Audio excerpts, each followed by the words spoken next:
The champagne flute shattered against the marble floor of the Thornfield Grand Ballroom, sending crystalline fragments dancing across polished Italian stone like fallen stars. In that frozen moment, billionaire tech mogul Alexander Sterling Blackwood III watched his perfectly orchestrated charity gala dissolve into chaos as a whirlwind in paint-splattered overalls crashed through his meticulously planned evening. "Oh my God, I'm so sorry," gasped the woman who had just collided with the mayor's wife, sending the 500 per bottle Dom Perignon flying. Her wild auburn curls had escaped from what appeared to be a hastily assembled ponytail, and her emerald eyes sparkled with genuine mortification. "I was looking for the service elevator and—" "Security!" Alexander's voice cut through the murmur of shocked socialites like a blade through silk. His steel-gray eyes, legendary for reducing board members to stammering apologies, fixed on the intruder with laser precision. At 32, Alexander had built an empire worth $43 billion through calculated moves and unwavering control. Nothing, absolutely nothing, disrupted his world without consequences. The woman, who couldn't have been more than 28, straightened her shoulders defiantly despite being surrounded by New York's most influential elite. "Actually, I'm supposed to be here," she announced, pulling a crumpled invitation from her pocket like a magic trick. "Luna Rosetta Castellano, owner of Moonbeam Art Restoration, you hired my company to restore that."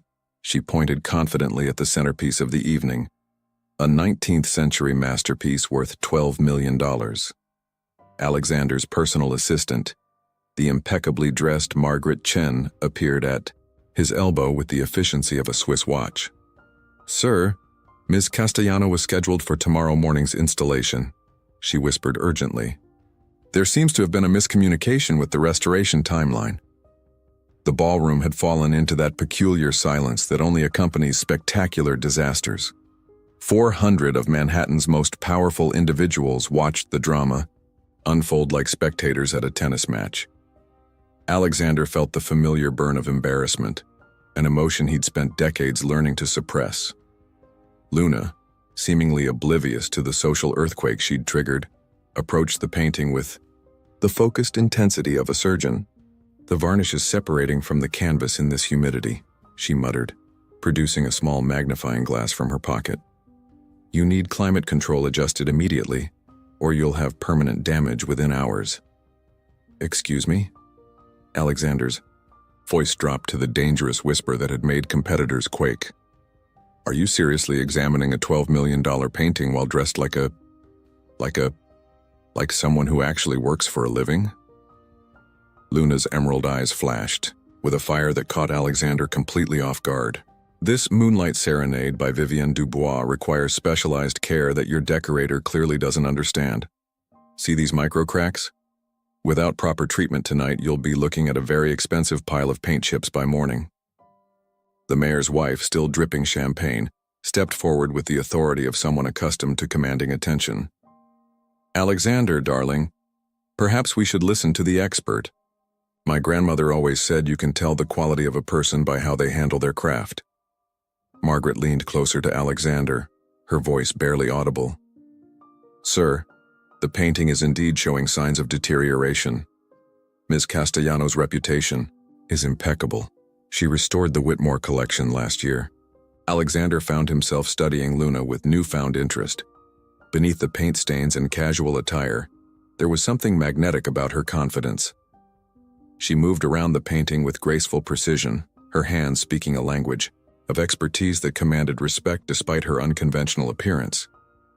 "Fine," he conceded, his business instincts overriding his bruised pride. "You have 20 minutes to stabilize whatever needs stabilizing. Then we finish this conversation privately." As Luna worked with tools that seemed to materialize from her seemingly bottomless pockets, Alexander couldn't shake the feeling that his perfectly ordered world had just encountered its first genuine wildcard.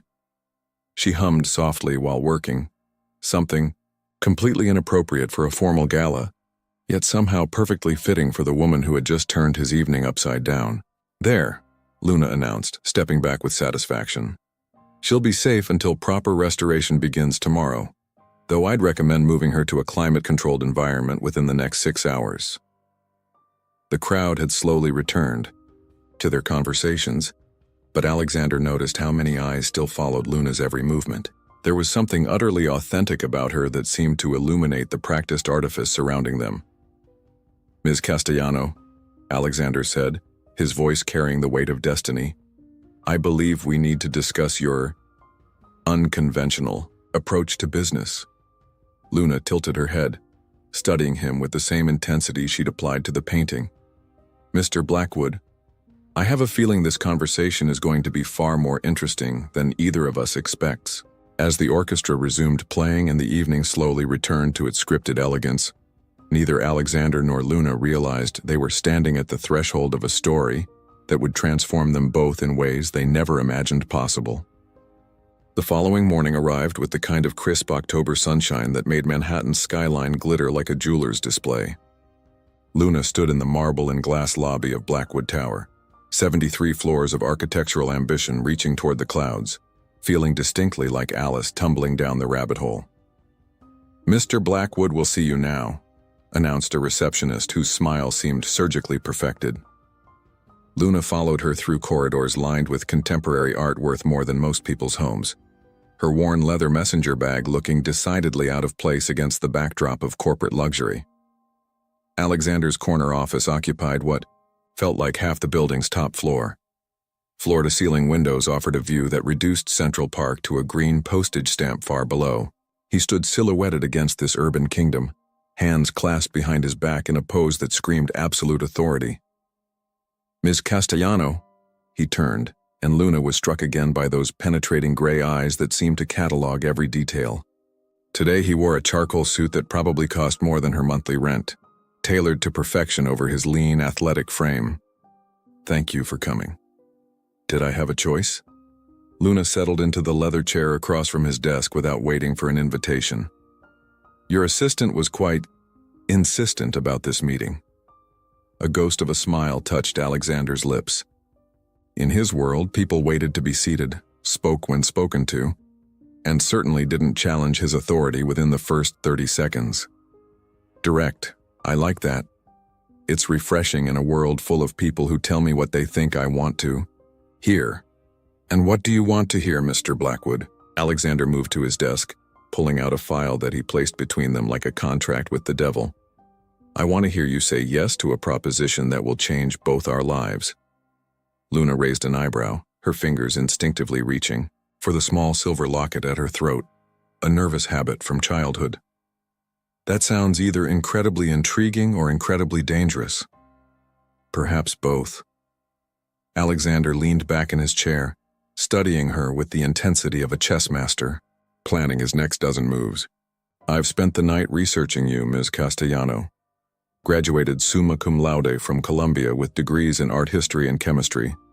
Spent 3 years in Florence studying under master restorer Giuseppe Torriani. Built your company from nothing into one of the most respected restoration houses on the East Coast. Impressive for someone who's 27. 28, Luna corrected automatically, then frowned. "Why do I feel like I'm being interviewed for a position I didn't apply for?" Alexander opened the file, revealing photographs that made Luna's breath catch. Images of herself at various social events over the past 6 months, always in the background, always slightly disheveled, always authentic in a world of careful presentation. "You attended the Morrison Gallery opening last month, the Whitmore Foundation dinner in September, the Children's Hospital benefit in August." His voice carried the measured tone of someone laying out evidence. "Each time you were there for work, and each time you stood out like I didn't belong." Luna's voice carried a sharp edge that could cut glass. "Like you were the only real person in the room." The admission seemed to surprise Alexander as much as it did Luna. He cleared his throat, returning to safer ground. "I have a problem, Ms. Castellano. In 6 weeks, I'm attending the Global Innovation Summit in Monaco. 12 days of networking, negotiations, and social events that will determine the future of my company's European expansion." Luna leaned forward, intrigued despite herself. "And this relates to me how? I need a companion, not just any companion, someone who can hold her own in conversations about art, culture, and history. Someone who can charm investors' wives and impress board members. Someone who can... He paused, choosing his words carefully. Represent the Blackwood legacy with appropriate sophistication. The pieces clicked into place with almost audible precision. Luna's emerald eyes widened with a mixture of disbelief and indignation. You want to hire me as your... What exactly? Your intellectual arm candy? I want to offer you a partnership, Alexander corrected smoothly. 12 days in Monaco, all expenses paid, plus a fee that would allow you to expand your restoration business internationally. In exchange, you attend events as my companion and allow me to refine certain aspects of your presentation. Luna stared at him for a long moment, then burst into laughter that rang through the office like silver bells. Refine my presentation? You mean turn me into some sort of Stepford wife version of myself? I mean help you reach your full potential, Alexander replied, his jaw tightening slightly. You're brilliant, talented, and beautiful, but in my world, presentation matters as much as substance. Your world. Luna stood abruptly, pacing to the window with controlled energy. Let me guess, you want to teach me to walk in heels, speak in measured tones, and smile politely while rich men ignore my expertise? I want to give you access to clients and opportunities you've never dreamed of, Alexander countered, rising to face her. Do you know what kind of doors open when you're taken seriously by the global elite? Luna turned from the window, her reflection ghost-like against the city backdrop. And what makes you think I'm not already taken seriously? Because last night, 3 different board members asked me if you were help I'd hired for the evening. Alexander's words landed like physical blows. Because talent isn't enough if people can't see past their first impression. The silence stretched between them, heavy with implications. Luna's fingers found her locket again, and Alexander found himself watching the unconscious gesture with unexpected fascination. What exactly would this refinement involve? She asked finally, her voice carefully neutral. Alexander sensed victory and moved closer, his presence commanding yet somehow warmer than before. A complete transformation. Wardrobe, deportment, social protocols. Think of it as method acting for high society. And after Monaco? After Monaco, you return to your life with connections that will transform your business and a reputation that will speak for itself. Luna studied his face, searching for something she couldn't quite name. Why me, Alexander? You could hire any number of sophisticated women who already know how to play your game. For the first time since she'd entered his office, Alexander seemed genuinely uncertain. Because they would be playing a game, and I find myself tired of games. The admission hung in the air between them like a bridge neither was quite ready to cross. I need time to think, Luna said finally. You have until tomorrow at noon. Alexander returned to his desk, the moment of vulnerability carefully shuttered. The contract details are in that folder. I believe you'll find the terms generous. As Luna gathered her belongings, Alexander found himself memorizing the way sunlight caught the copper highlights in her hair, the determined set of her shoulders, the graceful economy of her movements. Ms. Castellano, he called as she reached the door. For what it's worth, I don't want to change who you are. I want to give the world a chance to see who you really are. Luna paused without turning around. The question is, Mr. Blackwood, do you even know who that is? 24 hours later, Luna found herself standing in the private elevator of Blackwood Tower, clutching a signed contract and wondering if she'd just made the best or worst decision of her life. The numbers on Alexander's offer had been staggering, enough to secure her company's future and fund the community art center she'd dreamed of opening in her old Brooklyn neighborhood. The elevator opened directly into Alexander's penthouse, and Luna stepped into a world that redefined luxury.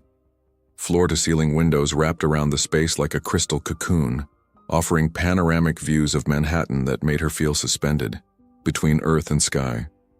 The decor whispered of old money and impeccable taste. Everything perfectly curated, nothing out of place. Welcome to your new reality. Alexander emerged from what appeared to be a home office, dressed casually in dark, jeans and a white button-down that somehow managed to look more expensive than most people's formal wear. "I trust you found the building's private entrance?" "Your doorman treated me like visiting royalty," Luna admitted, setting down her overnight bag. "I half expected a red carpet. Don't give me ideas." Alexander's smile held genuine warmth, and Luna felt her defensive walls waver slightly. "Before we begin, I want you to understand something. This isn't about changing your essence, Luna. It's about giving you additional tools to succeed in environments that have specific expectations." Luna surveyed the penthouse, noting how every surface gleamed with perfection. "And if I refuse to use those tools? Then you'll have learned something valuable about yourself, and I'll have learned something valuable about my assumptions."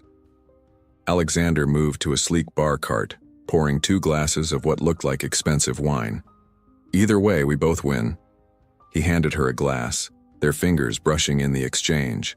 The contact sent an unexpected jolt of electricity through Luna's system, and from the way Alexander's gray eyes darkened slightly, she suspected he'd felt it too. "So, Professor Blackwood," Luna said, raising her glass in a mock toast, "where exactly does this transformation begin?" Alexander gestured toward the living area, where Luna noticed several shopping bags arranged with military precision. "Actually, I thought we'd start with something more fundamental than wardrobe. Please tell me you're not about to critique my posture." "Your posture is perfect. Artist's posture, trained for long hours of detailed work." Alexander moved behind her, his presence warm and oddly comforting. "But watch what happens when you enter a room." As if summoned by magic, Margaret Chen appeared from a side corridor, tablet in hand and expression professionally neutral. Luna realized she was about to be observed like a laboratory specimen. "Walk to the window," Alexander instructed softly. "Pretend you're entering a gallery opening." Luna obliged, moving across the polished hardwood with her natural, purposeful stride. She was halfway across the room when Alexander's voice stopped her. "Notice anything, Margaret?" Margaret consulted her tablet with the seriousness of a UN diplomat. "Subject enters with clear destination in mind. Confident gait, but focus is internal rather than environmental. Minimal eye contact with hypothetical other attendees. Overall impression, competent but unapproachable." "I'm standing right here," Luna protested, spinning to face them both. "And I'm not a subject." "You're absolutely right." Alexander dismissed Margaret with a grateful nod, then approached Luna with something that looked suspiciously like contrition. "That was unnecessarily clinical. I apologize." The simple admission caught Luna off guard.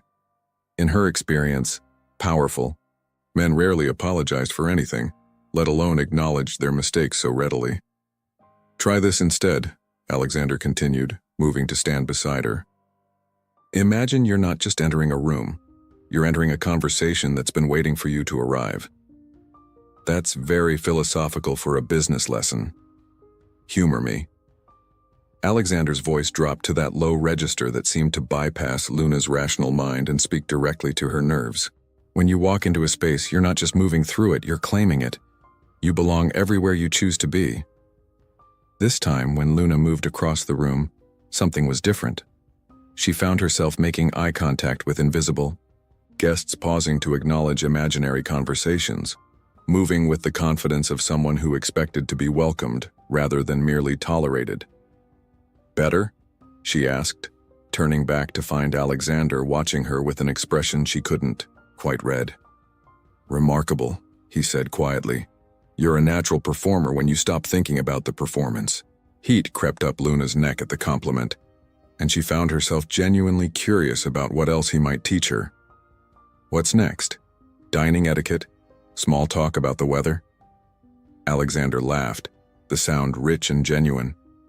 "Actually, I thought we'd start with something more challenging." He moved to the shopping bags, pulling out what appeared to be an evening gown that cost more than Luna's monthly rent. "The Pemberton Foundation is hosting a dinner tomorrow night. 500 of New York's most influential philanthropists, all gathered to discuss arts funding." Luna's eyes widened as she processed the implications. "You want me to practice on actual people? I want to show you how powerful you can be when you combine your natural brilliance with strategic presentation." Alexander held up the dress, a deep sapphire blue that would complement her eyes perfectly. "Unless you're having second thoughts?" Luna took the dress, feeling the whisper-soft fabric between her fingers. It was beautiful, sophisticated, and absolutely terrifying in its implications. "What if I embarrass you? What if you don't?" Alexander stepped closer, his voice becoming intimate despite the vast space around them. "What if you walk into that room and they realize they've been waiting their entire lives to meet Luna Castellano?" The way he said her name, like it was something precious he was learning to treasure, made Luna's breath catch in her throat. For a moment, the student-teacher dynamic dissolved entirely, leaving just a man and woman standing at the edge of something that could change everything. "One condition," Luna said finally, her voice steadier than she felt. "If I'm going to play dress-up for your world, you have to experience mine." Alexander raised an eyebrow, intrigued. "What did you have in mind?" Luna's smile held a hint of mischief that made Alexander's pulse quicken. "Tomorrow morning, before your fancy dinner, you're coming with me to restore a community mural in Brooklyn.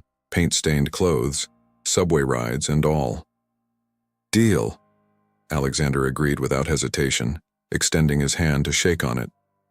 When Luna took his hand, neither of them let go immediately.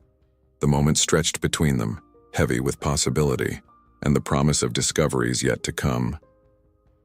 "This is going to be interesting," Luna murmured. "Ms. Castellano," Alexander replied, his thumb brushing across her knuckles in a gesture that felt both innocent and intimate. "I'm counting on it." At 7 a.m. on a crisp Saturday morning, Alexander Sterling Blackwood III stood on a Brooklyn subway platform wearing jeans that still had their tags on them 12 hours earlier, holding a Metro card like it might explode at any moment. Luna watched his obvious discomfort with barely concealed amusement. "Relax, Your Highness," she teased, her own comfort in the urban environment a stark contrast to his rigid posture. "It's just public transportation, not a medieval torture device." "I haven't taken the subway since—" Alexander paused, genuinely trying to remember. "Actually, I'm not sure I ever have." The arriving train's screech and rumble made him flinch slightly, but Luna noticed how quickly he recovered, studying the experience with the analytical mind that had built his empire. When the doors opened and morning commuters poured out, in a river of coffee cups and determined faces, Alexander stepped back instinctively. "Trust me," Luna said softly, taking his hand with the same natural gesture he'd used during her walking lesson. The contact sent that same electric current between them, but this time Luna didn't let go. "My world won't bite." The subway car was crowded with the beautiful chaos of New York morning life. Construction workers heading to job sites, nurses finishing night shifts, students with paint-stained backpacks heading to weekend art classes. Alexander found himself fascinated by the casual intimacy of strangers sharing space, the way conversations flowed in 3 languages, the organic community that existed in motion. "Tell me about this mural," he said, leaning closer to Luna as the train swayed through tunnels beneath the city. "It's in Sunset Park where I grew up." Luna's eyes took on the soft focus of cherished memory. "The community center has this wall that faces the playground, 40 feet of blank brick that's been tagged and painted over so many times it looks like urban archaeology. Mrs. Rodriguez, who runs the after-school program, asked if I'd help the kids create something permanent." Alexander studied her profile as she spoke, noting how her entire demeanor shifted when discussing her work. The defensive wall she maintained in his penthouse world disappeared completely, replaced by passionate engagement that made her luminous. "What kind of something?" "A story wall. Each section represents different dreams, what the kids want to become, places they want to visit, changes they want to make in the world." Luna's voice carried the infectious enthusiasm that had first caught his attention. "We're calling it Windows to Tomorrow." The train emerged from underground tunnels into morning sunlight, and Alexander saw Brooklyn spread before them like a painting in progress, vibrant, imperfect, utterly alive. This was Luna's natural habitat, and watching her navigate it was like seeing a master artist in her proper studio. They arrived at the community center to find 15 children already, assembled ranging in age from 8 to 16, all clutching brushes and wearing expressions of determined creativity. The wall they faced was indeed massive, a canvas that would have intimidated professional muralists. "Ms. Luna." A girl of about 12 launched herself at Luna with the enthusiasm of a guided missile. Miguel finished sketching the rocket ship section, and Sophia found the perfect shade of blue for the ocean part. "Excellent work, Carmen." Luna's transformation into teacher mentor was seamless and beautiful to watch. "Everyone, I want you to meet my friend Alexander. He's here to learn about community art." Alexander found himself surrounded by curious faces and rapid-fire questions delivered in the fearless manner of children who hadn't yet learned to be intimidated by wealth or status. "Are you Ms. Luna's boyfriend?"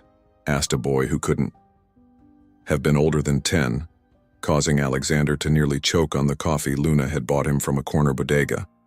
"Alexander is helping me with a project," Luna replied diplomatically, though her cheeks flushed pink in a way that made Alexander's chest tighten with unexpected warmth.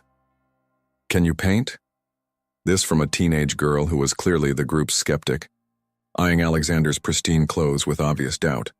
"I honestly don't know," Alexander admitted. "I haven't tried since elementary school." What followed was unlike anything in Alexander's carefully structured experience. Within minutes, he found himself holding a brush loaded with sunshine, yellow, following 10-year-old Miguel's patient instructions on how to fill in the flames of a rocket ship that would carry dreams to the stars. "Don't think so much, Mr. Alexander," Miguel advised with the wisdom of someone who'd never known art to be anything but joyful expression. "Paint is like feelings. It works better when you let it flow." Alexander glanced at Luna, who was helping. A group of girls blend ocean blues and greens for their underwater city section. Paint streaked her cheek and her auburn hair had escaped its ponytail again, but she glowed with the kind of happiness that no amount of money could purchase.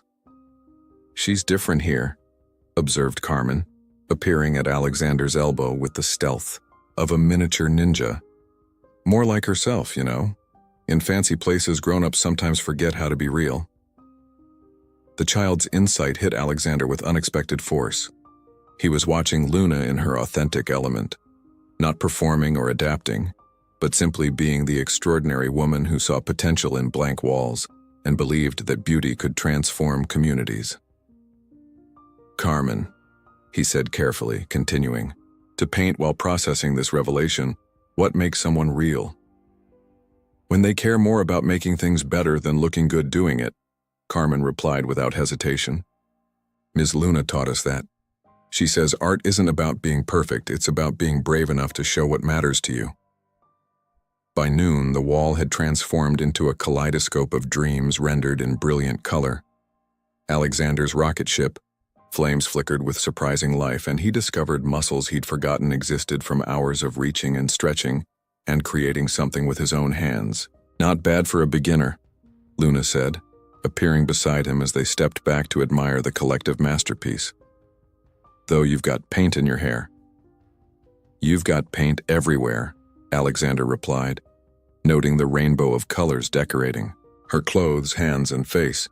"And you're absolutely radiant." The compliment hung between them, more intimate than their previous exchanges because it acknowledged something deeper than attraction. Genuine admiration for who she was, rather than what she could become. "Thank you," Luna said softly. "For doing this. For seeing what matters to me. Thank you for showing me." Alexander surprised himself with the honesty in his response. "I'd forgotten that creating something could feel like this." As they walked back toward the subway, both paint-stained and oddly exhilarated, Alexander realized that Luna's lesson had been far more profound than his had been. She hadn't just shown him her world, she'd reminded him of parts of himself he'd buried beneath years of corporate strategy and careful image management. "Ready for tonight?" Luna asked as they settled into the train for the journey back to Manhattan. Alexander looked at her, truly looked at her, and felt something shift in his chest like tumblers falling into place in a complicated lock. "I think the question is whether tonight is ready for you." "Careful, Mr. Blackwood," Luna replied with a smile that could have powered the subway car. Flattery will get you everywhere. As the train carried them back toward his world of champagne and charity galas, Alexander found himself hoping that everything included a future neither of them had planned for. That evening, the grand ballroom of the Plaza Hotel had been transformed into a glittering constellation of New York's philanthropic elite. Crystal chandeliers cast prismatic light over tables adorned with orchids that cost more than most people's monthly salary, while 500 of the city's most influential citizens gathered to discuss the future of arts funding over 7 courses of molecular gastronomy. Alexander stood at the entrance in his perfectly tailored tuxedo, checking his watch for the 3rd time in 2 minutes. Luna was fashionably late, a concept that would have irritated him with any other companion but somehow felt perfectly appropriate for the woman who had spent the morning teaching him that imperfection could be beautiful. When she appeared at the top of the marble staircase, Alexander's breath caught in his throat like a teenager seeing his prom date for the first time. The sapphire gown transformed her into something otherworldly, a goddess descended from Renaissance, paintings every line and curve celebrating her natural elegance. Her auburn hair was swept into an intricate updo that somehow managed to look both sophisticated and effortlessly tousled, and her emerald eyes sparkled with a confidence that needed no coaching. "You clean up rather nicely yourself," Luna said as she reached him, adjusting his bow tie with an intimacy that sent electricity coursing through his nervous system. "Though I think I prefer you with paint in your hair." "Don't tempt me to find some," Alexander replied, offering his arm with courtly grace. "Ready to scandalize high society, darling?" Luna's voice took on the playful affectation of old Hollywood glamour. "I was born ready." Their entrance created the kind of ripple effect that Alexander was accustomed to generating, but tonight felt different. Instead of the usual, calculating assessments and strategic networking opportunities, he found himself genuinely proud to have Luna at his side, not as an acquisition or project, but as herself. Alexander, the booming voice belonged to Harrison Whitmore, patriarch of the Whitmore Foundation, and a man whose approval could make or break cultural institutions. "You must introduce me to this vision of loveliness." "Harrison, may I present Luna Castellano?" Alexander said, noting how Luna's posture shifted subtly into that confident space-claiming stance he'd taught her. "Luna, Harrison Whitmore, the man who single-handedly keeps half of Manhattan's museums operational." Luna extended her hand with regal grace, but her smile held genuine warmth. "Mr. Whitmore, it's an honor. I had the privilege of restoring several pieces in your collection last year. That Monet Water Lily series was particularly challenging. The previous restoration had used modern synthetic varnishes that were actually accelerating the paint deterioration." Harrison's eyebrows shot up with surprise and delight. "You're the restoration wizard who saved my Monets? My dear girl, you're practically famous in my household. My wife has been singing your praises for months." As if summoned by the mention of her name, Eleanor Whitmore materialized at her husband's elbow, resplendent in vintage Chanel and pearls that had probably belonged to someone historically significant. "Luna Castellano!" Eleanor's greeting held the warmth reserved for actual friends rather than social acquaintances. "Harrison, this is the brilliant young woman I was telling you about, the one who discovered that hidden signature under the varnish layers." What followed was exactly what Alexander had hoped for but hadn't dared expect. Luna didn't just hold her own in conversations about art and culture, she elevated them. Her technical expertise combined with genuine passion created a magnetic field that drew people into her orbit. Within an hour, she was surrounded by board members, collectors, and philanthropists who hung on her every word about restoration techniques, artistic authenticity, and the intersection of preservation and innovation. Alexander found himself relegated to observer status, watching in fascination as Luna worked the room with an authenticity that made traditional networking seem crude by comparison. She wasn't performing or putting on airs. She was simply sharing her expertise and enthusiasm with people who were starved for genuine connection in a world of careful facades. "Your companion is quite remarkable," observed Victoria Ashford, CEO of the city's largest arts council, and a woman whose opinion could launch careers. Where on earth did you find someone so refreshingly real? She found me, actually, Alexander replied, the truth of that statement hitting him with unexpected force. At a charity gala where she crashed through my perfectly planned evening and turned it into something infinitely better. Victoria's knowing smile suggested she understood subtext that Alexander was only beginning to recognize himself. How wonderfully romantic, and how completely unlike the usual parade of decorative companions you typically escort to these events. Before Alexander could formulate a response, the evening's program began. Luna had been invited to speak about community arts initiatives, a last-minute addition to the agenda that Harrison Whitmore had insisted upon after their earlier conversation. Watching Luna take the podium was like watching a masterclass in authentic leadership. She spoke without notes about the mural project, about children who saw rocket ships as vehicles for dreams, about communities that transformed blank walls into windows of possibility. Her voice carried across the ballroom with the kind of quiet authority that commanded attention without demanding it. Art isn't just something we preserve in museums or collect in private galleries, Luna said, her eyes finding Alexander's across the crowded room. Art is how we remind ourselves that beauty can exist anywhere, that creativity can transform the most forgotten corners into places of wonder. When we fund community arts programs, we're not just supporting culture, we're investing in hope. The applause that followed was different from the polite appreciation typically offered at such events. This was genuine enthusiasm from people who recognized they had witnessed something special, authenticity in an environment that had almost forgotten what it looked like. As Luna returned to their table, Alexander realized that his original plan had been completely inverted. Instead of transforming Luna to fit his world, she had transformed his world simply by being herself within it. That was incredible, he murmured as she settled beside him, her hand finding his with natural ease. That was terrifying, Luna replied with a laugh that held traces of adrenaline, but also exhilarating. I think I might be getting the hang of your world. I think my world might be getting the hang of you, Alexander corrected, his thumb tracing small circles on her palm. And I think I might be falling completely, utterly, and irrevocably in love with the woman who refuses to change for anyone. The admission surprised them both.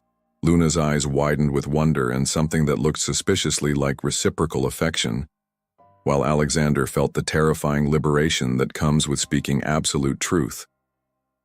Alexander, Luna began, her voice soft with emotion.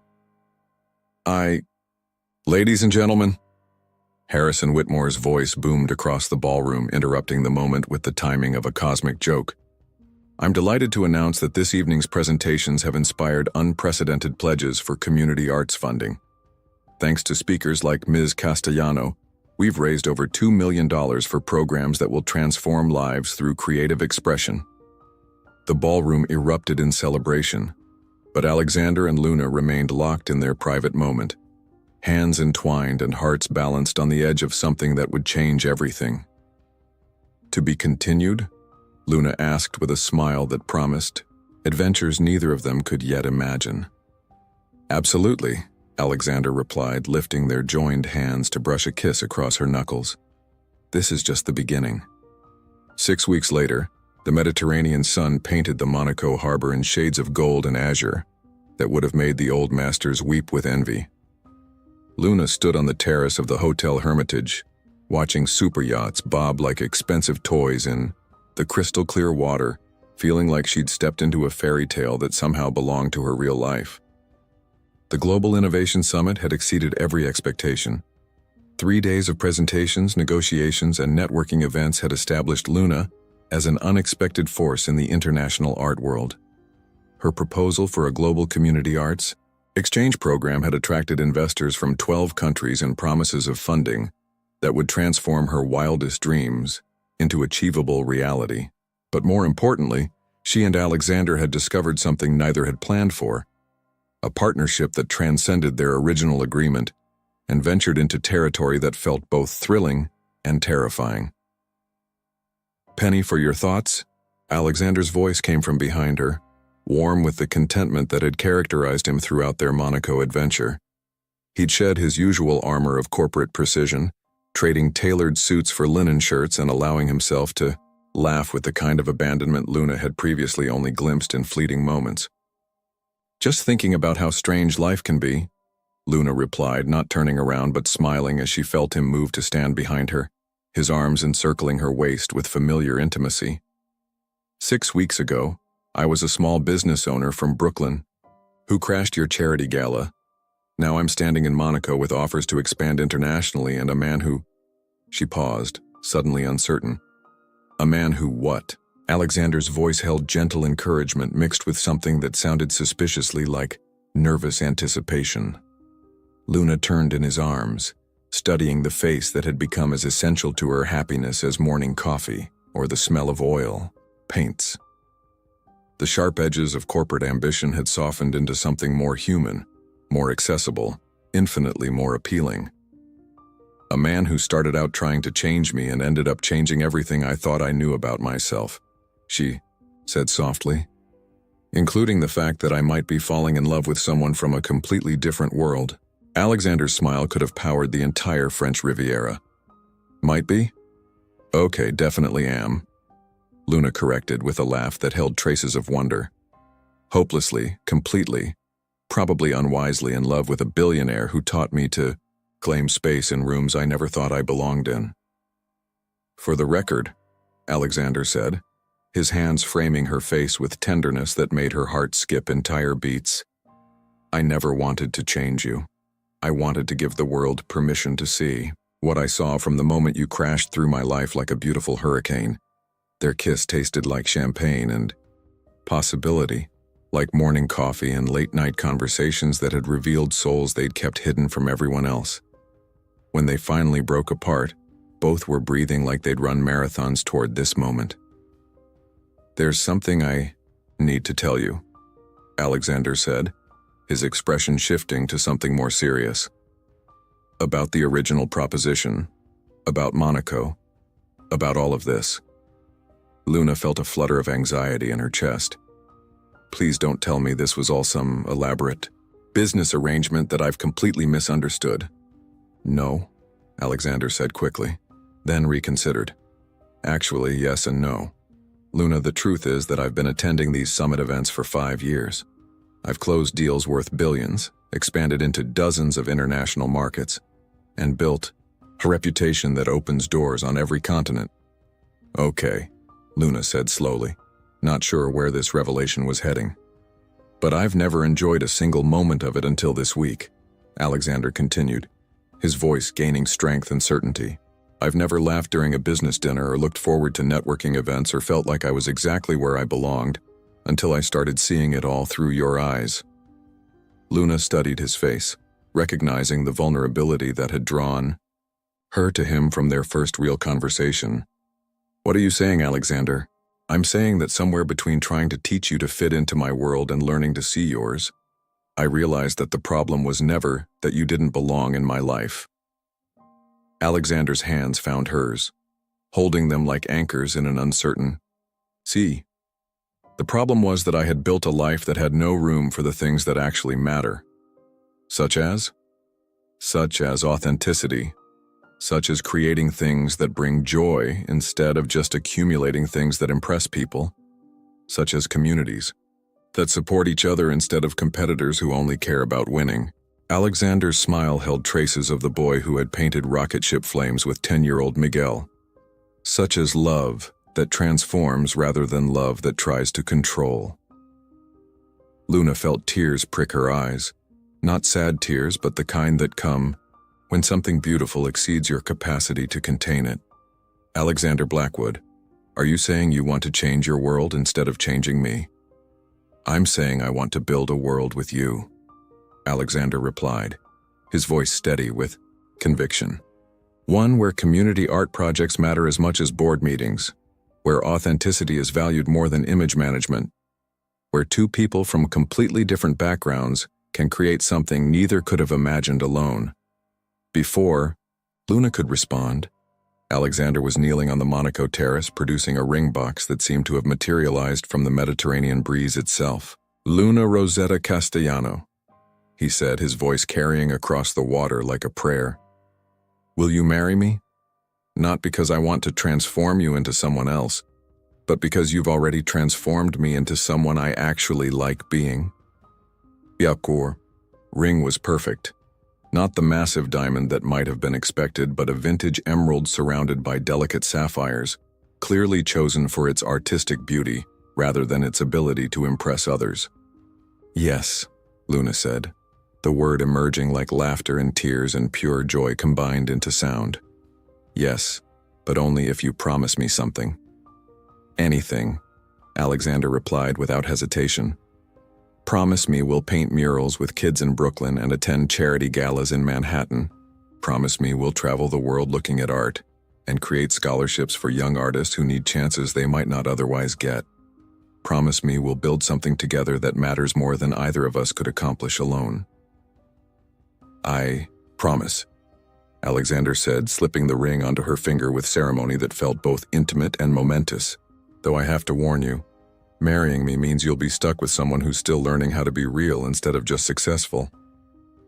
"Good thing I love teaching," Luna replied, pulling him to his feet and into a kiss that sealed promises. They were both eager to keep. As the Monaco sunset painted the sky in shades of romance and possibility, Luna and Alexander stood wrapped in each other's arms, two people who had started as strangers from different worlds and ended as partners in creating something entirely new. 6 months later, their wedding would take place in a Brooklyn community center decorated with murals painted by local children, attended by billionaires and artists, construction workers and philanthropists, a celebration that proved love could, indeed, bridge any gap between worlds. But that evening in Monaco, holding each other as the Mediterranean whispered secrets to the shore, they knew they had already found the greatest treasure either had ever sought. A love that celebrated authenticity, encouraged growth, and promised adventures neither could imagine facing alone. Epilogue. 5 years later, the Blackwood Foundation's Community Arts Initiative had established programs in 47 cities worldwide. Luna's restoration company had grown into an international enterprise that specialized in training young artists from underserved communities. Alexander had learned to paint well enough to contribute to community murals, and Luna had mastered the art of commanding boardrooms while wearing paint-stained clothes. Their penthouse still overlooked Central Park, but now it also housed an art studio where Luna worked on pieces destined for galleries and community centers alike. Their Brooklyn Community Center had expanded into a full arts academy that provided scholarships for promising young artists. And sometimes when they stood together watching sunset paint the Manhattan skyline, they remembered two people who had once thought love meant changing someone else instead of growing together into versions of themselves they'd never known were possible. You ever reach a point where you stop flinching? Like the world keeps throwing punches, but you're too tired to even lift your hands. That was me the night I called the taxi. My ex had taken everything. Our apartment, my dignity, and the last ounce of trust I had in men. I was standing on the curb at 2:17 a.m., holding a garbage bag full of clothes, mascara running down my cheek, pretending I still had control. The city was half asleep, but still cruelly awake. Streetlights blinked like dying stars. I kept telling myself I wasn't running. I was just leaving before things got worse, but my shaking hand said otherwise. I remember whispering into the phone, "Yeah, I need a ride." My voice sounded too soft, too scared. I didn't even give the dispatcher my name, just the address of a convenience store I'd walked to after the fight. He'd called me names again, the kind that stay stuck in your skin no matter how hard you scrub later. I told him I was done. He told me no one ever leaves him, so I left anyway. When the taxi pulled up, I almost laughed. It wasn't yellow. It was black, shiny, and far too clean for that part of town. The driver rolled the window down slowly. Smoke drifted out, lazy and sure of itself. "You call a ride?" His voice, low, steady, dangerous, felt like it was already in my bloodstream. I nodded, clutching my bag tighter. Yeah, he didn't ask where to, just leaned across the seat and pushed the door open. "Then get in," Everything in me screamed no. Every instinct said run, but I was cold and tired and stupid enough to believe that monsters announce themselves before they eat you. So I got in. The interior smelled like leather and something darker, expensive cologne with a hint of smoke. The windows were tinted, and a soft jazz tune played under his silence. I gave him the address of my friend's apartment, the only person I thought might let me crash for a few days. He didn't punch it into a GPS. He just started driving. "You look like hell," he said after a minute. I looked out the window. "Thanks." Wasn't an insult. Observation. I wanted to tell him to mind his own business, but something about his tone wasn't unkind. It was clinical, detached, like he'd seen too many broken people to bother pretending it shocked him. After a while, I realized he hadn't asked for payment. No meter running, no small talk, just quiet roads and that low hum of music. The city stretched around us, empty and endless. Then he said, "You running from him or to someone else?" My throat tightened. "Does it matter?" "Always does." I stared at his reflection in the rearview mirror. Sharp jaw, dark eyes, one hand resting casually on the steering wheel. He looked like someone who'd been carved out of patience and danger. I didn't answer him. He smirked slightly. "So, running from it is," I swallowed hard. "You're not really a taxi driver, are you?" He chuckled under his breath. "You called a taxi, didn't you?" "That's not an answer." He looked at me then. Really looked. His eyes met mine through the mirror. "Neither was your question." I turned away, heart pounding. Outside, the streetlights started thinning. We were leaving the city. "Hey, this isn't the way," I said sharply. He didn't slow down. "You said your friend lives near the river, right?" "No, Midtown. Take me back." He sighed, not annoyed, not angry. "Just tired." "Relax, you're safe." I let out a bitter laugh. "Yeah, that's exactly what kidnappers say." He finally stopped at a red light and turned toward me. "If I wanted to hurt you, sweetheart, you wouldn't still be talking." I froze. He looked back at the road before the light turned green. "I'm not the one you should be scared of tonight." The words hit harder than I wanted to admit. We drove in silence again. My phone buzzed, his name flashing on the screen. My ex. I didn't answer, but the driver glanced at it. "He won't stop, will he?" I clenched my jaw. "You don't know him." "No, but I know his type." I wanted to ask how, but I didn't need to. His tone said he'd been that type once. Maybe still was. The road curved, the lights fading behind us. The hum of the tires and the steady rhythm of his breathing filled the space. Then softly he asked, "What's your name?" I hesitated. "Why?" "So I know what to call you when you start crying." That should have made me furious. Instead, I laughed. A sharp, cracked sound I didn't recognize. "You're an ass," he smiled faintly. "You're welcome." Something broke open inside me right then. The fear shifted, made room for curiosity. We reached the edge of the city, the kind of industrial zone where factories go to die. He pulled over near an abandoned warehouse and turned off the engine. "What are we doing here?" I demanded. He turned toward me fully now, one arm resting on the back of the seat. "You're not going back to him." "Not tonight," my pulse jumped. "You don't get to decide that."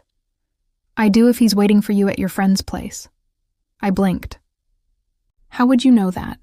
He lit another cigarette, the flame reflecting in his eyes. "Because I had someone check." That's when I realized, the car, the silence, the lack of a meter, it wasn't random. He hadn't just picked up a stray girl on a curb. He'd known who I was. "What the hell do you mean you had someone check?" He exhaled smoke, slow and steady. "Your ex owes the wrong people money. You were his collateral." The air left my lungs. "Collateral?" He nodded. "My name's Dante. He borrowed from my boss. When he couldn't pay, he promised something he didn't own. You." I stared at him, the words echoing, refusing to make sense. "You're lying." "Wish I was." I pressed back into the seat, panic clawing at my chest. "You're telling me I was... what, traded?" "Not yet." I intercepted it. "Intercepted what? Me?" He met my gaze again. "Let's just say I don't take kindly to trafficking deals under my boss's nose. I'm here to fix it." I shook my head. "Fix it? You kidnapped me." "Saved you," he corrected quietly. "From a worse car, a worse man. Why would you care? He looked away, fingers tightening on the steering wheel. Because once, someone didn't care enough to save mine. That silenced me. He finally turned the engine back on. You can call the cops, run, scream, whatever. But if you go back, he'll find you before sunrise. Or you can stay quiet, let me handle this, and I'll get you out clean. My voice barely came out. Why should I trust you? He looked at me, eyes dark but steady. You shouldn't. But you already do. And damn him, he was right. I sat there, trembling, trying to convince myself to open the door, to run into the cold night, to find another way. But the truth was, for the first time in months, I didn't feel hunted. I felt seen. He looked straight ahead, then murmured, "The ride ends when you say yes." My breath caught. Yes to what? He smiled faintly. To letting me help you. To believing that maybe this time, the wrong man showed up for the right reason. Outside, the wind picked up, rattling the glass. Inside, my world stopped spinning. And somewhere between fear and something far more dangerous, I realized I wasn't ready to get out of that car. I should have run. But instead, I whispered the one word that changed everything. Okay. He didn't take me home that night. He drove instead. No words, no questions, just the steady hum of the road and the faint glow of his cigarette. The city turned to suburbs, then to woods. I stopped asking where we were going after the third time he said, "Somewhere safe." Safe.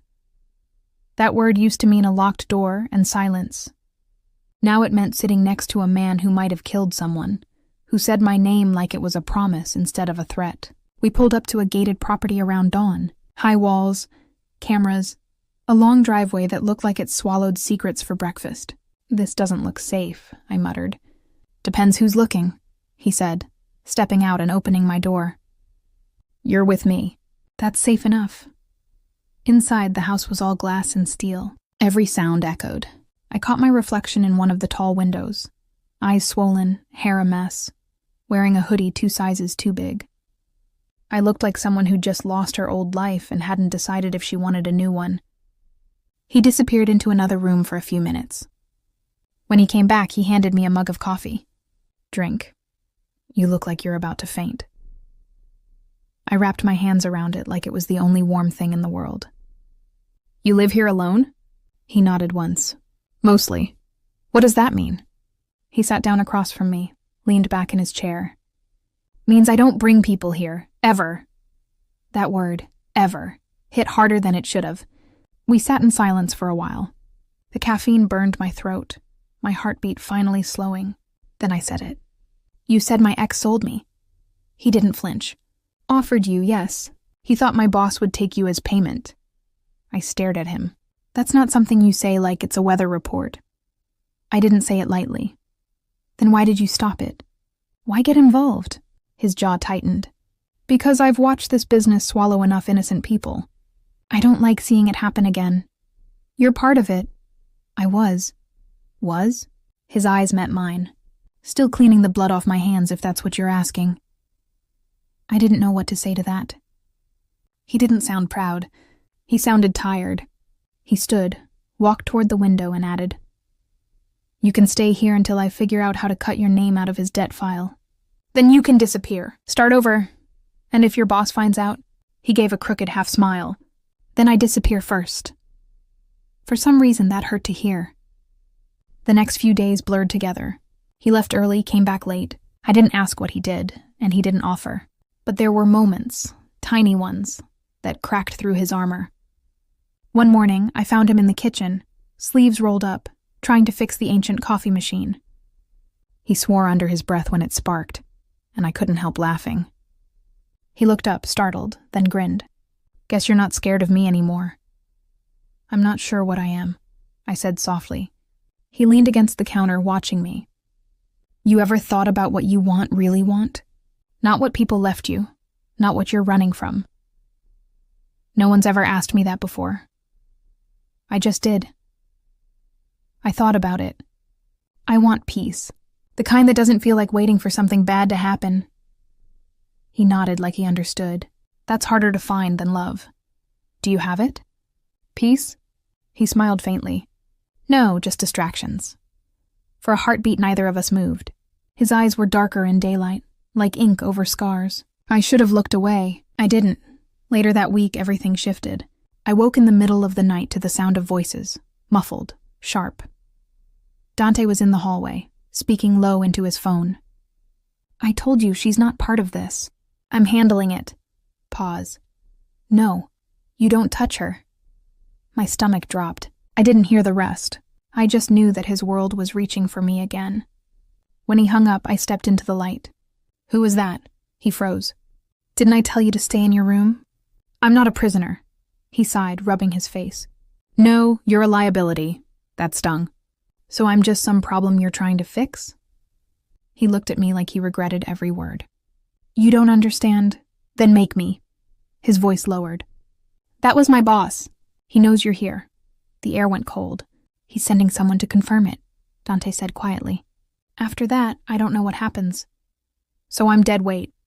No, he said sharply. You're the only reason I'm still trying to be a better man.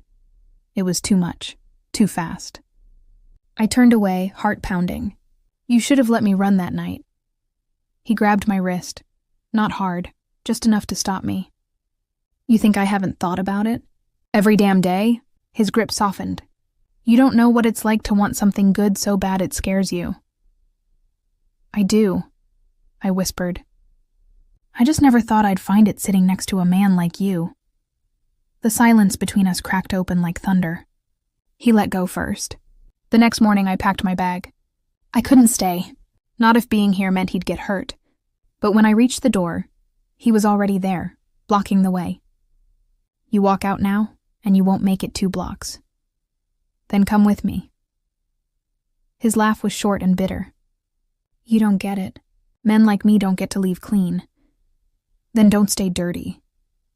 He looked at me like I'd just said something impossible. You think it's that simple? No, but it's a start. Before he could answer, headlights flashed outside. He went still. Stay here. Dante, stay. He stepped out, closing the door behind him. I pressed my ear to the glass, heart in my throat. Voices again, angry this time. I couldn't make out words, just tones. Then a gunshot. I ran outside before I could stop myself. Dante was on the ground, clutching his shoulder, blood pooling under him. Another man stood over him, gun in hand. Dante! I screamed. The man turned, smirking. You must be the girl. I froze. My mind went blank, every instinct screaming run. But Dante, bleeding and pale, shook his head slightly. Don't. The man stepped closer, tilting his head. Boss said you'd be here. Said to bring you back. Over my dead body, Dante hissed, trying to stand. That can be arranged. Something inside me snapped. I grabbed the nearest thing, his fallen gun, and aimed. My hands shook so badly I could barely breathe.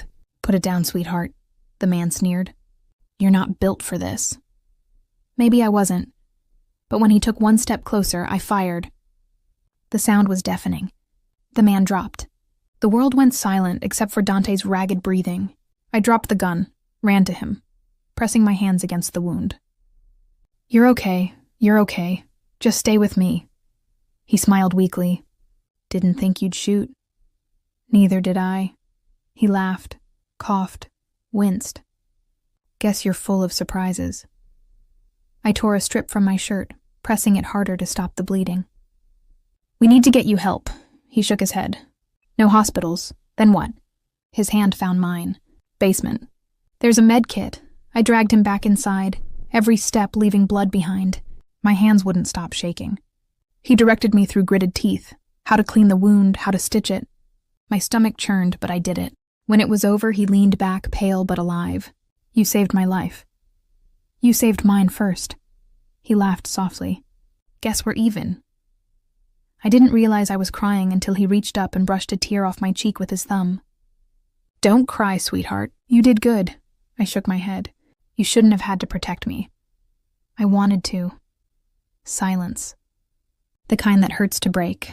Then softly he said, if I make it out of this, if you still want peace, I'll give it to you. I'll walk away from all of it. You'd really do that? For you, he murmured, eyes closing. Yeah. He fell asleep before I could answer. I sat beside him, watching the sun rise through the glass walls. Somewhere outside, sirens echoed faintly, growing closer. I didn't know if they were coming for us or to save us. But I knew one thing. He'd bled for me and I'd killed for him. And no matter what came next, I wasn't running anymore. The glass walls glowed gold with morning light. Dante slept, breathing shallow, and I whispered to the silence, "If love can survive this, then maybe I can too."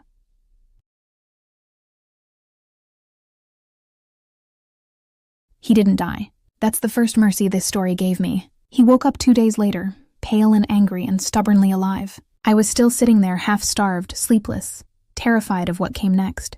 The bullet hadn't hit anything vital, but it had changed everything. The man who used to look like he could command the world now winced just trying to sit up.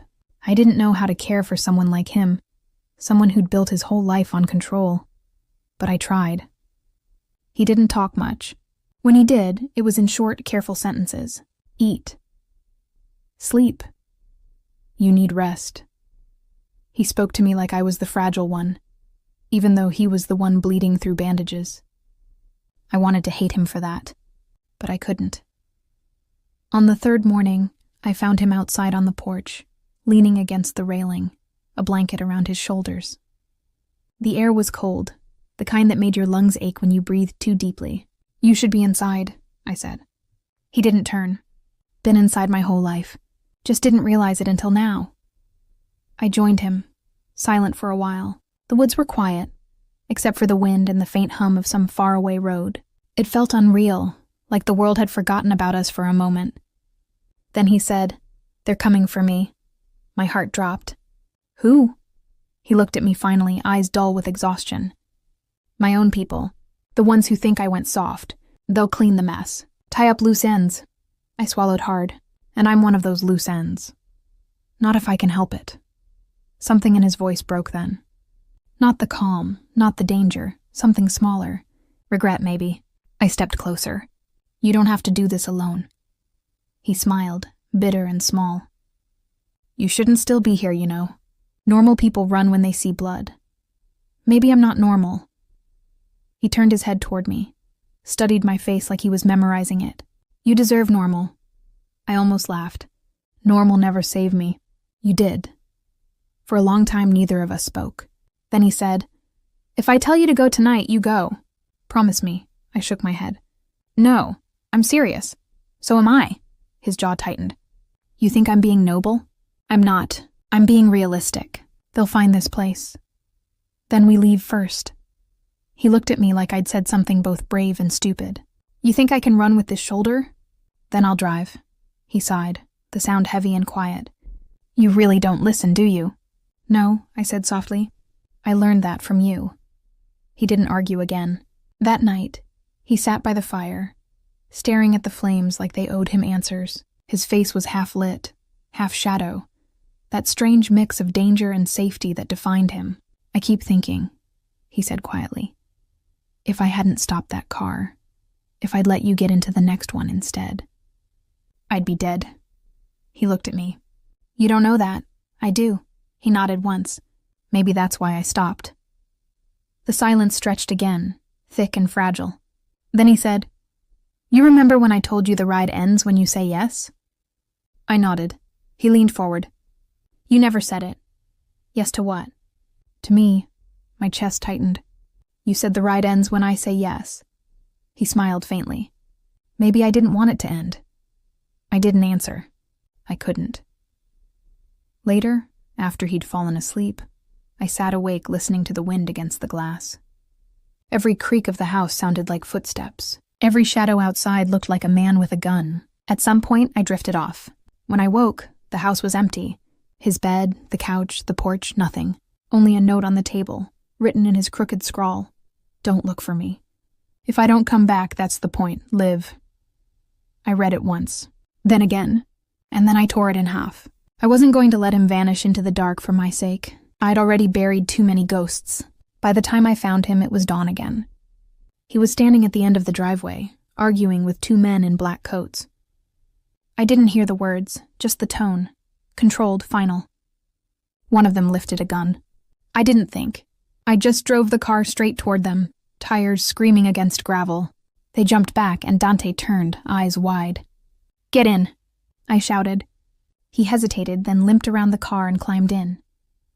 "You shouldn't have come. Stop telling me what I shouldn't do." He laughed, a real one, hoarse and disbelieving. "You're going to get us both killed." "Maybe, but not today." We tore down the road, the world blurring past. He gave me directions through gritted teeth, every turn sharper than the last. We didn't stop until the city skyline came back into view. "Where are we going?" I asked. "Somewhere they won't follow." It turned out to be a motel on the edge of nowhere, peeling paint, flickering sign, anonymity written all over it. He slumped into the chair as soon as we got inside, breathing hard. "You need a doctor," I said. He shook his head. "Just time." I sank down beside him. "You don't get to disappear again." He looked at me, eyes softer now. "You really think there's a version of this where I get to walk free?" "I think there's a version where we both stop pretending we don't care." He exhaled, long and shaky. "You shouldn't love someone like me." "I don't," I said. Then quieter.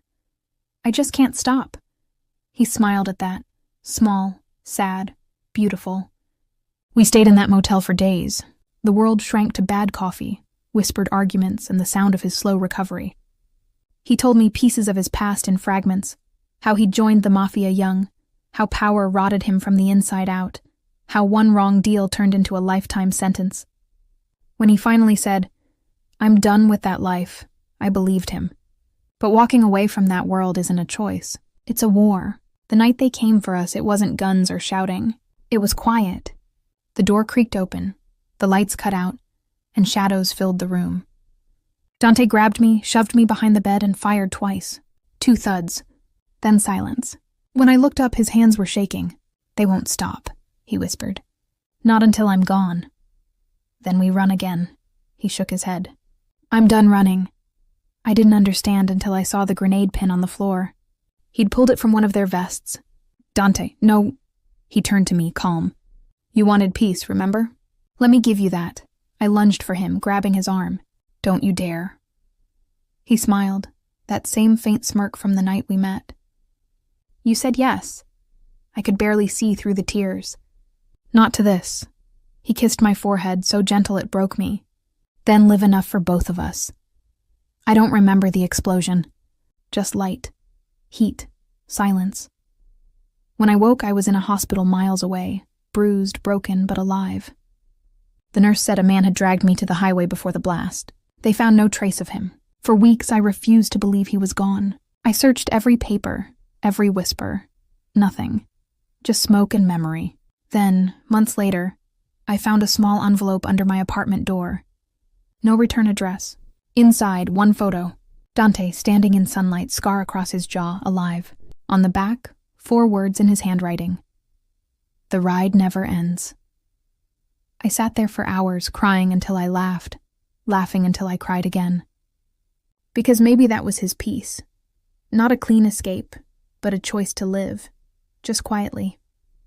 I still drive sometimes, late at night, when the world's asleep, and I can pretend he's just around the corner, waiting with that half-smile and that calm voice that ruined everything and saved me anyway. People think love stories end in forever. They don't. They end in survival, in scars that don't hurt anymore. He once told me that monsters don't change. They just learn to protect different things. Maybe that's true. Maybe I was the thing he learned to protect. Sometimes when the city's quiet, I imagine his voice in the dark. "The ride ends when you say yes." And I whisper back. Every time, yes. He was the fire that burned my past down, and I was the silence that taught him how to start again. We didn't get perfection. We got peace. And for me, that's enough. If you've made it this far, then you already know how it feels to be caught between fear and something that feels like home. If her story left you breathless, share it. Let someone else feel less alone tonight.